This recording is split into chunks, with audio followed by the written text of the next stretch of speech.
It's time for another new Kansas City Spotlight. Here's your host, Belinda Post.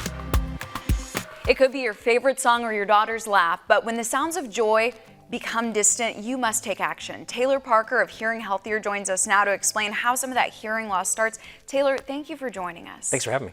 And hearing is one of those things we may take for granted, but why should we not put off testing? Yeah, I've been doing this for 25 years, and it hasn't changed in that time period. We want to put it over on the side. We want to do it when we get older. I'll do it later. I'm getting by. It's just one of those things that we treat hearing as this thing that we can do at some point in time, just not now. And understanding how hearing truly works, we might rethink how we go about that. But understanding that our ears collect the sound hits the eardrum goes to the middle ear, to the three little bones. They send the signal to the cochlea. Tiny little snail has 15,000 tiny little nerves inside of that then send the signal to the brain, where the brain processes everything it just received. Well, with hearing loss, noise exposure is the number one cause of hearing loss. What happens to those little nerves, they get bent over, they get broken, they just can't move like they used to.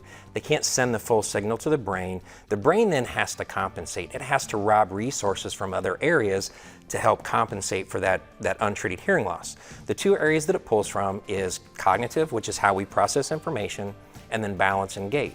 The issue with the cognitive piece is because we're rewiring the brain, changing the physical makeup, you are 2 to 5 times more likely to develop dementia with an untreated hearing loss.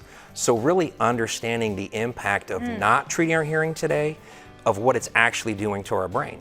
So it sounds like a proactive approach supports your overall health, not just the hearing. Correct, it does.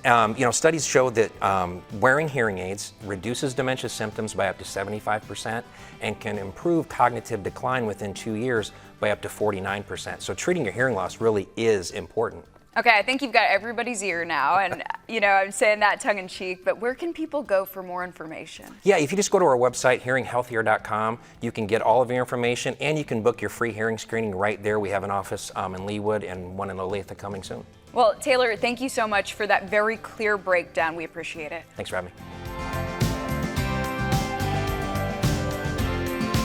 This Kansas City Spotlight has been paid for by Hearing Healthier.